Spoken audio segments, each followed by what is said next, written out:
सृष्टि के आरंभ से बहुत पहले, जब न समय था, न दिशाएं, न आकाश और न पृथ्वी, तब केवल एक अनंत शून्य था जिसमें एक दिव्य ज्योति निरंतर जगमगा रही थी। वही ज्योति है भगवान शिव, आदि अनादि अजर अमर स्वयंभू, जिनके एक तांडव से ब्रह्मांड नाच उठता है और जिनकी कृपा से सृष्टि पलती फलती है। आज सुनिए उस महादेव की रहस्यमयी उत्पत्ति की कथा जो हर भक्त के हृदय को स्पर्श कर जाती है। शिव वो भोलेनाथ जिनका जन्म नहीं होता, केवल प्रकट होना होता है। नमस्कार प्रिय भक्तगण। महादेव की भक्ति अनगिनत युगों से चली आ रही है। जब कुछ भी नहीं था तब केवल एक असीम, निर्गुण, निराकार और शांत ब्रह्म था। उस ब्रह्म की इच्छा हुई मैं अनेक रूपों में प्रकट होकर लीला करूं। उसी दिव्य संकल्प से सबसे पहले भगवान विष्णु प्रकट हुए। उनका स्वरूप शांत, करुणामय और अत्यंत तेजस्वी था। फिर ब्रह्मा जी प्रकट हुए, 4 मुखों वाले, सृष्टि रचने वाले। दोनों देवता एक दूसरे को देखकर विस्मित रह गए। ब्रह्मा जी ने गर्वपूर्ण स्वर में पूछा, आप कौन हैं? यह सारा प्रकाश आपसे ही निकल रहा है। विष्णु जी ने मंद मुस्कान के साथ कहा, मैं सनातन हूं, मैं ही आदि हूं। धीरे धीरे दोनों में श्रेष्ठता का विवाद बढ़ने लगा।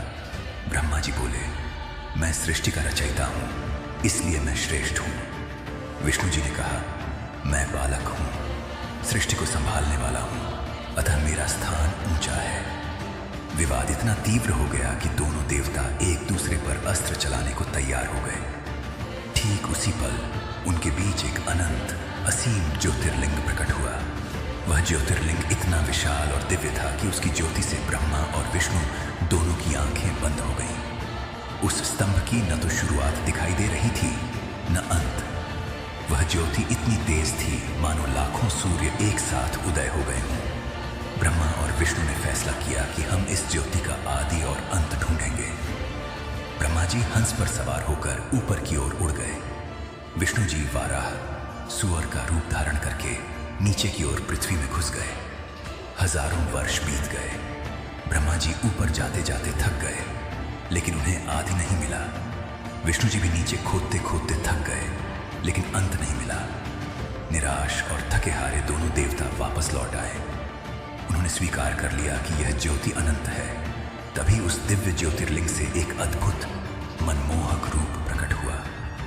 नीलकंठ जटाओं में पवित्र गंगा को धारण किए, मस्तक पर चंद्रमा, 3 नेत्र, त्रिनेत्र, शरीर पर भस्म लगाए, गले में सर्पों की माला, दाहिने हाथ में त्रिशूल और बाएं हाथ में डमरू। वह रूप देखते ही ब्रह्मा और विष्णु का सारा अहंकार नष्ट हो गया। वे दोनों तुरंत उनके चरणों में गिर पड़े और रोने लगे।